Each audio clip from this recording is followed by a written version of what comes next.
So I want to welcome everybody today to this conversation with Jean Charest, who, as you know, is Conservative leadership candidate, Conservative Party of Canada. He is, of course, a longtime public figure, both at a federal level, where he was a cabinet minister and a party leader for the Conservatives, and of course, Quebec Premier, twice elected. He's been in the private sector for the last decade, and now is returning to public life, or attempting to do so, with a leadership race that is soliciting memberships across the country until June 3rd, and with a vote on September 10th. He's part of a contest of 7 people. Am I correct in this? Yeah, 6. Yeah, 6. Okay, well. And it's by no means been a clean fingernailed event so far. People are getting a little skirmishy with each other.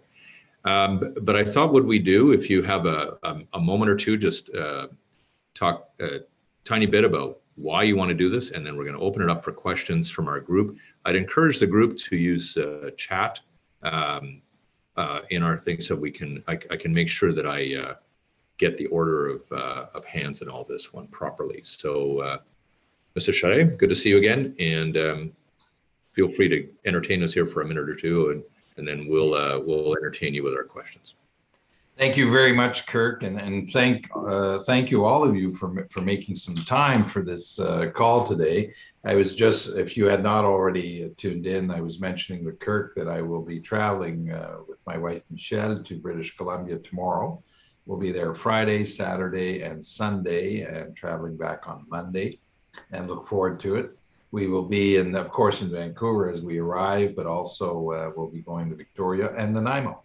So this should be a good opportunity for us to be on the ground and meet with our team and continue our leadership race.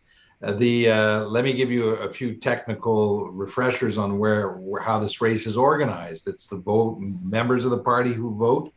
Only those who are signed up and members as of the 3rd of June will be eligible to vote over the summer, and it's a mail-in ballot, which is something that is in the constitution of the party, and it's a preferential ballot, which means that when you receive your ballot, you indicate your first and second and third choice, and the results will be tabulated, the final results, on the 10th of September. The other layer of complexity of the race is that it's 100 points per riding.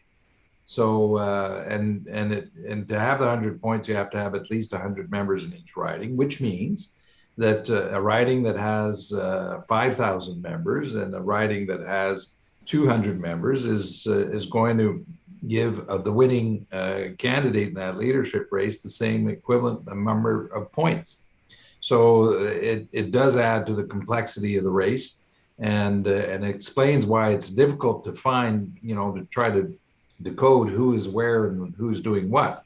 What we've learned from the 2 last races under this format is that the front runners top out in the first ballot. They don't tend to be second choice ballot support for the others, and that was the story of Mr. O'Toole and the story of Mr. Scheer.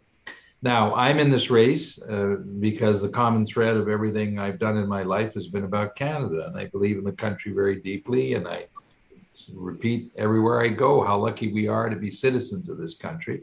It's like winning the lottery, and I'm running because I see a country that's way below its potential. We're badly divided.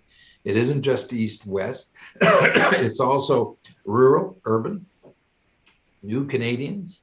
It's even intergenerational. We're in this moment in our national life where we're very divided, and it's the role of the national parties to speak to that and to have a vision of the country that is able to give Canadians a sense of common cause, and that's the first responsibility of any prime minister. And in this context, a lot of Canadians are out there are political orphans. And they're looking for a place to go, and they've seen none. We saw that in the last campaign where Mr. Trudeau, it's not so much that Mr. Trudeau won, the Conservatives lost that campaign. And now a lot of our compatriots are turning to us and asking themselves, or asking us, are you up to it? Are you going to be able to get your act together and be the national political party that we believe the country needs, and to offer us that leadership and form a national government? And a lot of those people share the values that we believe in and that I've espoused all my life. And for me, being a conservative means a few things. It means I'm a fiscal conservative, which I was all my life. You know, when Mr. Legault was elected here in Quebec after 15 years of this Liberal coalition government, he was left with an $8 billion surplus. And you're not going to see that in your lifetime again. And a higher credit rating in Quebec than Ontario, which I love to say in Ontario rooms, by the way. And the other value I believe in is a market-based economy, economic policies that promote growth, and that includes resources, oil, gas, pipelines, mining. Those are the things that make up a good part of our economy and a big chunk of our exports, and that we should be able to get right. But that's going to require some leadership. The other value that conservatives believe in is families, and families plural, by the way. And there isn't a single model of family out there, to be very clear. And I believe in that as a foundation of our society. The respect of the rule of law and law and order. And it's not exclusive to conservatives, but that is clearly a value that we espouse and that we practice. Now, I haven't been shy about criticizing my principal adversary, Mr. Poilievre, about his failure in that regard when you support an illegal blockade. And we all get it on why the blockade happened and the frustration and people's freedom to protest. And I'm going to be very clear on this. This is an illegal blockade. And if you're a legislator and you have the privilege of making laws, you don't have the privilege of supporting illegal blockades. You can't make laws for others and not respect them yourselves. This isn't a buffet table, the laws of the land. And so the other value in which I believe very much and very much sticks to Canadian conservatives is our practice of federalism. We practice a federalism that's very respectful of the jurisdictions of the provinces. And we've been very successful in that regard when we've been in government and making big things happen. So those are the values that I speak to during this leadership race. We've run a campaign on the ground and of content.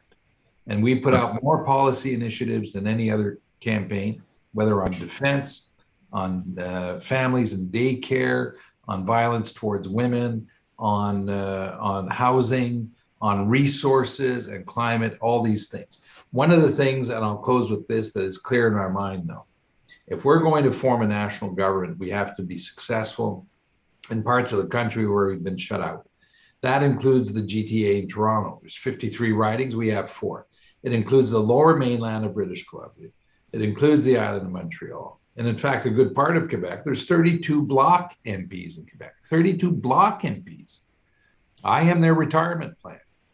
And so those are areas, but to be successful in those parts of the country requires that our party have a few key policy initiatives that are going to be credible. And that includes on immigration and new Canadians. We have to be very clear on that. We can't repeat what happened in 2015. And on climate and resources, we have to have a credible plan. Otherwise, we're not going to get past the door in that. And we produced a policy proposal in that respect that I think meets that test. So I'm going to stop there, Kirk. And okay. All right, we're going to get you fired up with questions. We're going to motor through these very quickly, and I'm going to exercise my privilege on this one to give you the first one, which is I want to know what you think the resignation of Jason Kenney says about leadership that Canadians are expecting, and what it does to the dynamic of the country at this pretty interesting time as we perhaps move ourselves into a recession. So quite quickly, if I can get your thoughts on that one, and then we'll go Kurt, on. I don't pretend to know all the insides of what's happening in Alberta. So please, I don't want to leave you the impression that I do, because I know part of it. What I've seen. We were out there last week. I've known Jason Kenney for years, and I quite like him and have a lot of respect for him. But there is in Alberta this sentiment of frustration that is in the province and has been there for a while and is not going to disappear overnight. And I think that's part of what we've witnessed. And it isn't just with the government or Mr. Kenney, it's also with the federal government and with the country. And that's what it says about Alberta. And that's one of the things that I'm very worried about, because we should not take for granted that the country is just going to remain the way it is all the time, and that this sentiment of frustration, of alienation is just going to go away. It's not, it's not just a bad mood that's going to disappear. And so Mr. Kenney has run into that frustration in his own province and within his own caucus. This has always been a province where there is this very strong sense of independence, and among caucus members, I know that, and I knew Ralph Klein very well. Even Ralph, within his own caucus, Kirk, you'll remember, had his share of challenges with members who were very, very independently minded. So I think a part of it is the makeup of the politics in Alberta, and the other part of it is this context of frustration with the rest of the country that makes it very difficult for leaders in Alberta to have a consensus approach. Okay, so let's get right into our questioning from our editors and our reporters. I'm actually going to start with Matt at the Alaska Highway News. Go forward. Thank you, Kirk. I appreciate that, and great to meet you, Mr. Charest. One quick question off the top of my head that I do have here. I'm not too sure how familiar you are with the Site C Dam project here on the Peace River outside of Fort St. John. It's the third dam here on the river. It's been quite a controversial project from beginning up until now, and will continue to be. And it's faced a number of challenges similar to the Muskrat Falls Dam project. Yeah. In Newfoundland, in terms of some geotechnical challenges and quite considerable cost overruns. Quite remarkably, there doesn't seem to be any sort of appetite from local officials, local MP, to have some federal backing of what is a $16 billion project for now that's going to be key not just to industry, but what BC says is the decarbonization of our economy. So curious to know your thoughts on federal investment on these provincial mega projects such as Site C, and if that's something that you and a Charest government would commit to in an election, and if you were to form government. Matt, I followed Site C at a distance because, my own experience in Quebec, as you know, is that we're very, very invested in hydro. We're the fourth biggest producers of hydro in the world in Quebec alone. And when you combine everything in Canada, we're the third biggest producers of hydro in the world, and it's clean energy. And yes, I did from a distance follow the controversy in regards to whether it would go ahead or not. And the Horgan government very early on, I took note, decided to go ahead with the project, even though there were some people encouraging them, including, I think, the Green Party, to put a halt to it. You draw a parallel with Muskrat Falls, and I'm not sure how much, I don't know enough about the details of Site C to tell you how much there is a parallel with Muskrat Falls. Muskrat really, really took a real hit on the public finances of Newfoundland, Labrador. The government of Canada has come in to sustain and to help them out on that. And that, in fact, the first government intervention in the area of hydro was done by the Harper government when they underwrote the building of the underwater link between Newfoundland, Labrador, and Nova Scotia. And I mention that because until very recently, Matt, in Quebec, at least, I can tell you it was religion that no federal government involvement should be accepted in any way, shape, form, or fashion. Now that thinking has evolved given the energy issues that we have, and the provinces would be ready to see or accept federal involvement as long as it is very clear and defined, and as long as it does not contravene what could be potential exports to the United States. Because if the Americans thought that the federal government was underwriting the construction of dams, then it would become countervailable and would get us into trouble with our American neighbors. Now, the federal government set a precedent with Muskrat Falls by coming in to help them underwrite the project. And what I would like to see is more cooperation among the provinces on energy, including interconnection lines, that would allow us to, be logical in how we develop our energy grid across the country and gain efficiencies that would allow us to reduce greenhouse gas emissions. And I think the federal government could play a role. So what I'm telling you, Matt, is that yes, I do think there could be a role, and I would be ready to explore that with the provinces. What I'm also telling you, though, is that it's going to hit up against the acceptability of the provinces to accept that role, which I think they're ready to do now more than they ever have been in the past. I can confirm you that on the Quebec side. In the West, it's about the Atlantic Loop, for example, is one of the projects that's out there. Who could be of assistance? Well, there's the Canada Infrastructure Investment Bank, whose mandate is to support these projects, and maybe they don't need to put money into it, but they can certainly put together a financing package if we need to save the project or help it to get done. So I hope that gives you some idea where I would be on this. Thank you, Matt. Let's go quickly through the list, and then if we have subsequent questions, we'll go back and circle back with you, Matt. Tyler Orton from Business in Vancouver. Thank you very much for your time, Mr. Charest.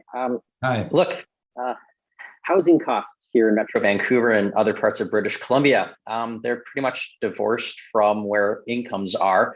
I don't know any politician who would campaign on promising to reduce the value of people's homes. I don't know if that's where those voters are going to be. How do we grapple with this? How do we actually find some way to figure out how this housing affordability crisis can be fixed in some sort of manageable and realistic way? And all Canadians should really keep an eye on this issue for a lot of reasons. And by the way, we're getting this everywhere in the country as an issue, affordability. And it speaks to a broader issue of inflation, affordability, housing, and the bigger question of, will the next generation of Canadians be able to be as prosperous as their parents were, and what can they do better? So this is really is a proxy issue to a lot of issues out there. And you've been in the forefront of all of this for a while. The other part of it, frankly, that we should be concerned about is that our residential real estate has been a big part of our GDP, about 10%. That's about double the size of what it is in the United States, which means that if it gets into trouble, the whole economy will be in trouble. And then there's, as you know, a domino effect on durable goods and investment or renovations. The answer to this, we put out a policy on this. We need more inventory. I know that's the answer. It's the obvious answer everywhere. We need more housing. That's part of the problem, which means that we need to encourage or find incentives so that municipalities are able and willing to develop housing in their own jurisdiction as rapidly as possible. And we should encourage multi-unit housing. We should include co-ops, intergenerational housings.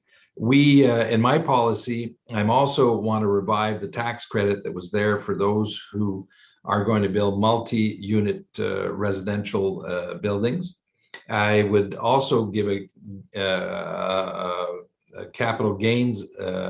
I would defer capital gains on those who sell multiple unit residential buildings to be able to reinvest in other projects if that's what they do.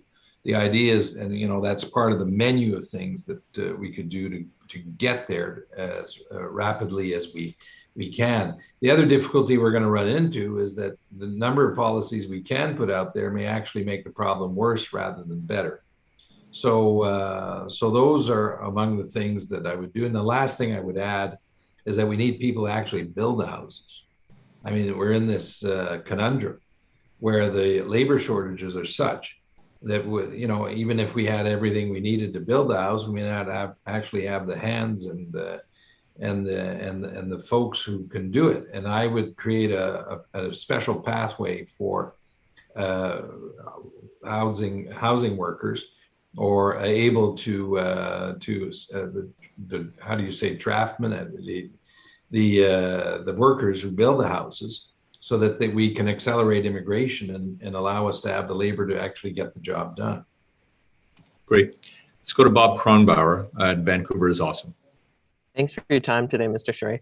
Thank you. Two questions, pretty much closely related.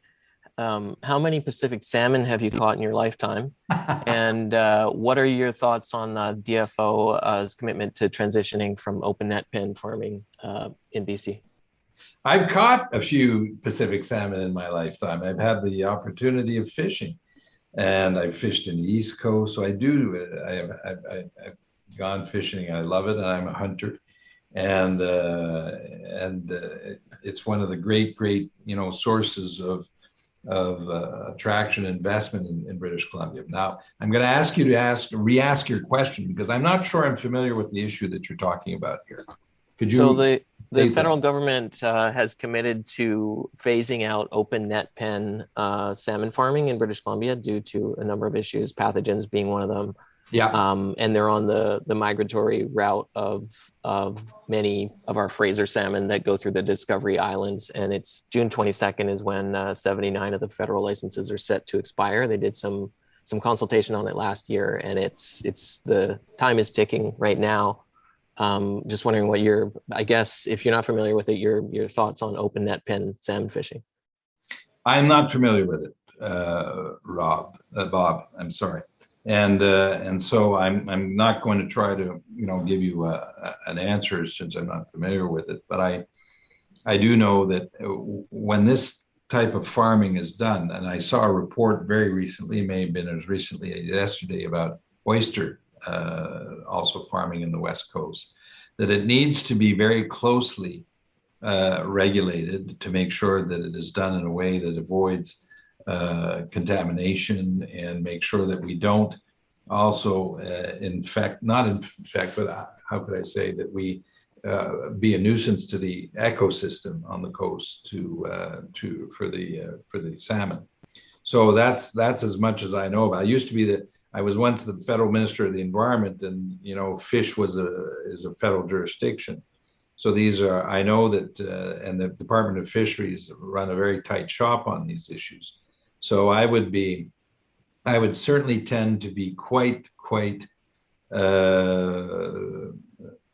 observant of what our scientists are saying to us in regards to what needs to be done to preserve the resource. I wouldn't try to play around with the science. I'd be pretty much attentive to what they're saying. Great. Okay, let's go to Tim Renshaw. Yeah, go ahead.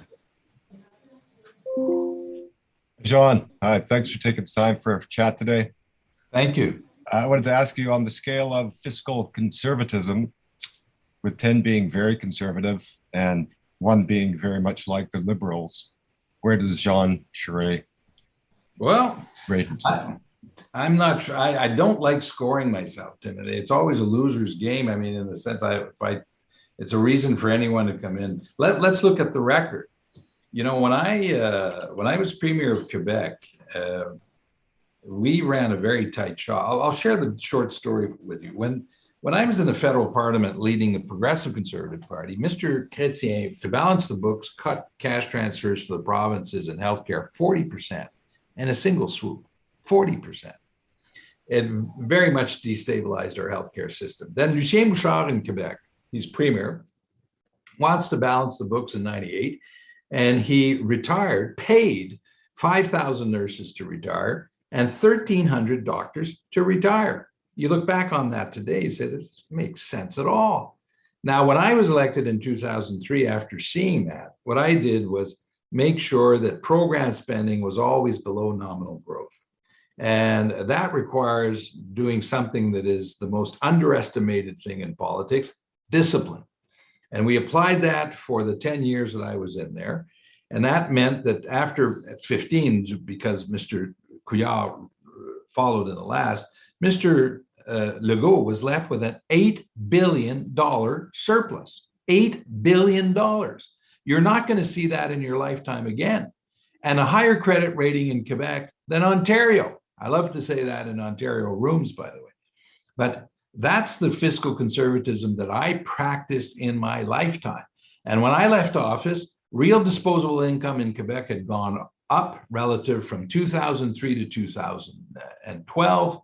And taxes, Quebecers paid on average $1 billion less in taxes. And the third thing I was very proud of is that we put together a fund called the Generations Fund, le Fonds des Générations in French, still there today. And what we did to reduce the size of debt was use the revenue from non-renewable resources to apply it into a fund to reduce the debt, which allowed the public to connect the dots between revenue, reducing the size of debt, and why it's there. That fund is still alive and well. In fact, it may be a concept that could be useful and could be used to retire or COVID debt in Canada. So I put myself very high on the ranking of fiscal conservatism, and I believe in it not just to line up the numbers, because in the end, if your fiscal house is in order, then you have the ability and the freedom to do a number of things. And thank God it was in order when Mr. Trudeau got elected, that Stephen Harper had done a good job, because that gave him all the leeway he needed, all the runway he needed to be able to spend the way he did, and to allow us to sustain people, but put us in a position now where we have a high level of debt, but certainly not as high as it would have been had Mr. Harper left us with a higher level of debt. In fact, he cleaned up the balance sheet a great deal that gave Mr. Trudeau that freedom. Great. Okay, let's go to Braden Dupuis, who's at the Peak News Magazine in Whistler. Thanks, Kirk, and thank you so much for doing this, Mr. Charest. I think you might have touched on this a little bit already when you talked about immigration, but I'm curious what you have to say about Canada's labor crunch. Obviously, it's always a hot topic here in Whistler, but we're seeing it all over the country in BC. And just as a two-part question, the immigration, are you happy with the Liberal targets? I believe it's about 411,000 this year, 421,000 next year. Would you keep the immigration targets set by the Liberals, or would you change them? I would keep the targets at a high level, as long as we're always committed to integration. The challenge in immigration, if you want it to work, is to make the word immigration rhyme with integration. And I want to expand on that. But Braden, you're right. Part of the challenge for this country is an aging population. And one of the biggest challenges we're going to have to develop our economy is labor shortages. And this is an urgent issue. And there's a number of things that I would like to see us do in that regard. One of them, by the way, you'll find this as an unusual detour, daycare policy. We got daycare policy. That's exactly the experience in Quebec. And when I arrived in Quebec politics in '98, I criticized it and got skewered over it. And you know what? I was wrong. In the end, when done right, and then my own government did much more on parental leave. We reestablished family allowances. It allowed women of working age between 25 and 44, who were among the lowest, had the lowest participation rate in Canada at the time, to come up to one of the highest rates in the world. Now that makes a lot of sense if you have labor shortages, if families want to have more revenue, increase productivity. So economically, it makes sense. And I'm the only candidate in this race who said I would keep the agreements that have been signed between the provinces and the feds. And I'd actually push that further by increasing the availability of a tax credit for those who don't use the public system. There's older workers, experienced workers. I think we have to rethink our labor market. It doesn't make sense that people retire at 60. We have all these people out there who, if they could work and not be penalized by working, keep more of their pensions, would actually be out there in the labor market working. And that's part of the changes we have to do. Immigration, I would be laser focused on recruiting talent from all over the world. We should be counterintuitive. Other countries are closing their immigration gates because of populist policies. We should be recruiting talent. Researchers, professionals, tradespeople is the word I was looking for on the housing side, tradespeople, and bring them in. And the key there is recognizing diplomas and credentials. I did a deal with France where between Quebec and France, you're a doctor in France, doctor in Quebec, an engineer in Quebec, engineer in France. Those are the type of things that we should be doing. So you combine them all together, and that's how we should deal with the labor shortages. And on immigration, that's what I would do. And I would conclude agreements with the provinces to recognize credentials. We could do specific deals on categories of workers. Let's say nurses from the Philippines. We could recognize credentials so if they come over here, we don't send them back to school. We actually allow them to work and earn their living. And the final category is students. When I was Quebec Premier, we did something that was great fun. If you studied in Quebec and got a diploma in Quebec, we would offer you on graduation a fast track to become a Canadian citizen. Now, Quebec and Ottawa, we have a special deal on immigration. We choose. Why don't we do that throughout the country? I could make a case to you. I could argue that economically, we could actually pay students to come to Canada. And it would make economic sense to keep them, allow them to take citizenship, and it would make better sense for our country. No tuition fees could be, now I'm not saying it's what I do. I think we should have tuition fees. But the point I want to make is that students represents an extraordinary opportunity. Now, I know that in Whistler, you have all these young Australians who show up because I've been there a few times and I haven't been in a while because I'm working too hard trying to save the country. But that's okay, not that you would appreciate it. And, why would we not offer them conditions to be able to stay if they want to, if they're already here? So I'm sorry if I'm being a little long on it, but I'm very interested and passionate about that issue. And I think we're best positioned in the world to recruit people and talent. Let's do it. Thank you. Okay, you got to send us your skiing pictures. Now, next up, Eve Edmonds of Richmond News. Hi there. Thanks again, Mr. Charest, for taking time with us. You started by saying something about the country being divided, and Kirk said something about Jason Kenney and the division that's happening in Alberta. I mean, Aaron O'Toole was ousted by his own party. There is a lot of division, and I'm struggling to see how any leader of the Conservative Party is really going to bring that together. I mean, right now it's the Liberals have this perfect little Goldilocks position of, not too hot, not too cold. And I'm just curious how you're going to bring that when you've got MPs out, cheering on the truckers, and then people like yourself. It just seems like a very wide divide. Eve, and by the way, I'm going to steal your Goldilocks reference. I think it describes it very well for the Liberals. This is the challenge for our party, and the next leader of the party is going to have to unite the party, and organize the party in such a way where it will be a real alternative in the next campaign. It's going to be a big challenge. I have no doubt about that, and it'll all depend on the leadership. It's in the leader's hands. Now, I've done that before. I led the Federal Progressive Conservative Party when we were, went from 2 to 20, and I did it in Quebec when it was a coalition. And there's no great secret apart from the fact that the leader has to have a very close relationship with the caucus. And then I have to get them to work together with the membership of the party to devise a plan and a platform for the next campaign. And if we're able to focus on that, as opposed to letting ourselves get distracted by all sorts of other sideshows, well, then we'll be able to win. And it also means that the leader has to respect the fact that we're like-minded people, we share common values that have served us very well, and the Canadians recognize, accept, and like, and deploy them into the future. But we're not going to agree on everything. We're not a sect. But if we're respectful of each other, then people will have a place at the table. I'm thinking of those, I don't like the expression, of those who are, for example, SOCONs, or we call SOCONs. Now, who are those people? If you look a little closer, here are people who have a faith-based life. They believe in their families and their communities. You know what? They're pretty good people. And they're part of the family. And we may not agree on certain social policies, but you know what?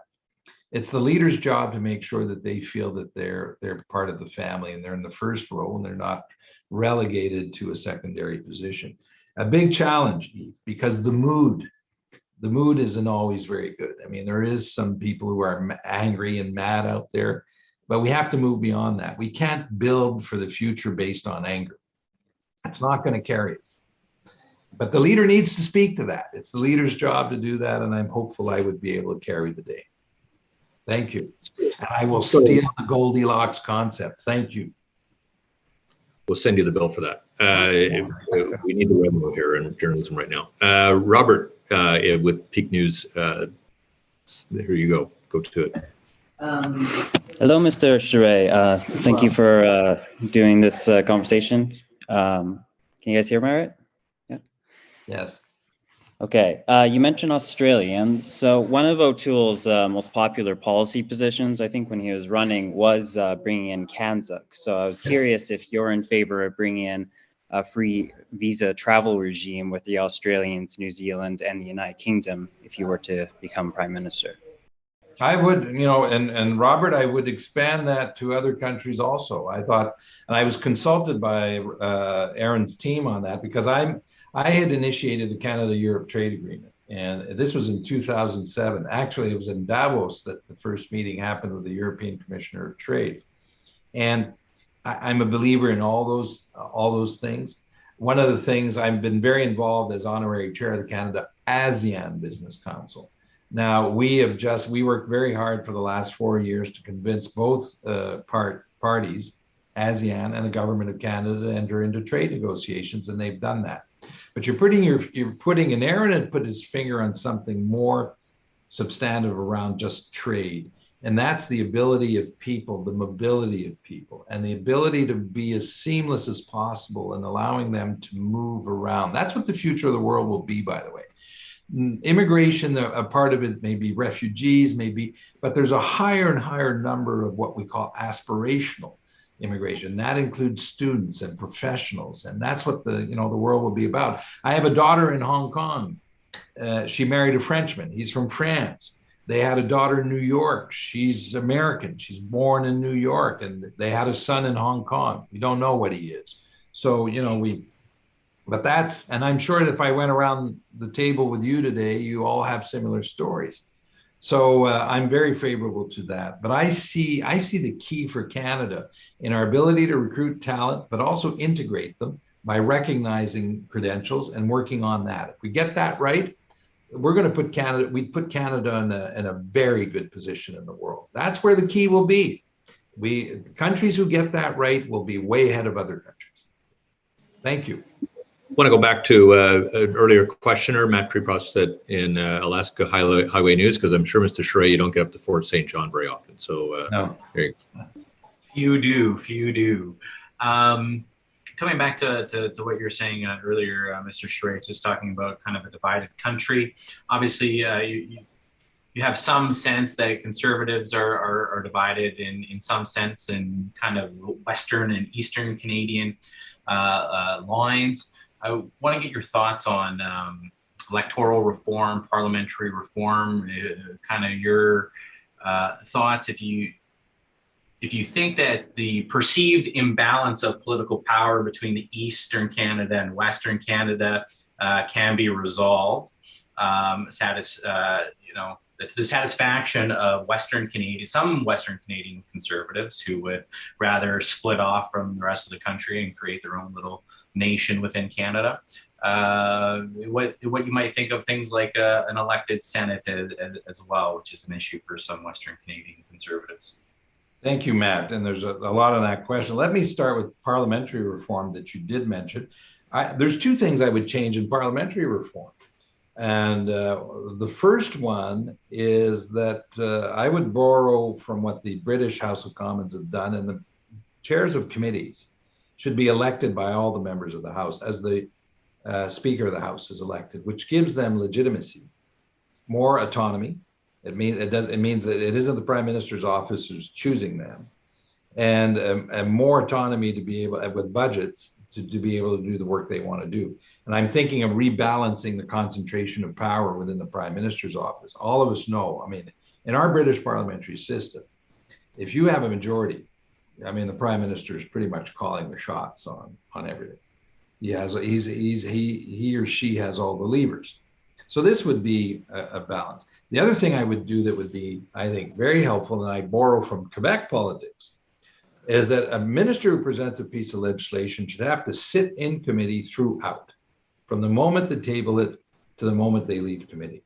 In Ottawa, they don't. And I see that in Quebec, where the ministers have to hear all the witnesses, answer their questions, ask them questions. It makes for much better laws. And then a real exchange with the opposition. And in Ottawa, I would change that. Now, on Western and, for example, Senate reform, I like very much the German system. I think they, having looked at a number of systems across the world, I think their system of the landers being able to name people to their what is the equivalent of their Senate, the Bundestag, is a system that is worth looking at. Can we do constitutional reform? Well, in the short term, the answer is no. We're not there, and that door isn't open. But if people and some of the provinces wanted to work towards that, I wouldn't turn them away. Quite to the contrary, I think. And our Senate was designed to be a house of the provinces. That's what it was designed to be, and to counterbalance the House of Commons so that the provincial and more regional voices would be heard when federal legislation is adopted. So there is something there. We're cognizant of your time, Mr. Charest, and can't believe that there's actually a more important place for you to be momentarily, but apparently there is another call that awaits you. But we're going to get one question in from Tyler Orton, and then we'll wrap. Okay, thank you. Obviously, our Pacific trading partners are especially important to the BC economy, but relations with China never been worse as the country has turned increasingly authoritarian. Do we decouple from China? Do we go in that direction? Do we try to repair relations with China? We have to rethink relations with China. We definitely do. China is a superpower. And when you think about it, it's quite extraordinary that in our lifetime, we've seen this country emerge as a superpower. Now Canada's, dealt with a superpower all its life. Our American neighbor is a superpower. Superpowers behave a certain way. They have impulses. And when they have an obstacle in front of them, they just tend to swipe it away. Now, each in their own context. In the case of China, we need to rethink fundamentally what our approach will be to China. And we need to do it based on our values and what we believe in. And yes, there's always the economic relationship, but in the end, I think we have to draw the lessons of what we've just been through and what's happening in Russia, with Ukraine, and what's happening elsewhere in the world. What's happened with our American neighbor, our relationship with our American neighbor has changed substantially. It started under Obama, but also Trump, and now even Biden. So we need a major rethink of our foreign policy, and China needs to be part of that. Now, the federal government has promised for a while, and they haven't yet delivered that, to do something that makes sense, that there should be an Indo-Pacific approach. And as I mentioned a moment ago, I've been very involved with ASEAN, and there are 10 countries within ASEAN, and it includes, Singapore and Vietnam and Cambodia. It's very diverse, but there is an opportunity for us to diversify trade. Keep in mind CPTPP also, in which Canada is part of. A big piece of our trade, a very real success for us. And we weren't invited to the CPTPP party to start with. People forget that. We had to break the door down to get in, not for offensive interest, but to defend what we already had. So there needs to be a major rethink of how we are going to approach all of Asia, not just China. Thank you. Listen, I want to thank our editors and reporters for spending their time today and posing these great questions. And of course, Mr. Charest, thank you for taking your time from your busy campaign. I know you're down to the short strokes on this one. And so thanks so much for your time. We hope we can do this again with you. And if you're elected leader, put us on the docket as well for another session, maybe even a longer one. So thanks so much. Thank you, Kirk, and it's been a lot of fun to do it. I like this session. I like the fact that we can do this and reach all of you in a broader group. So thank you very much. Take care. Look forward to seeing you. Bye-bye. Thanks, everyone.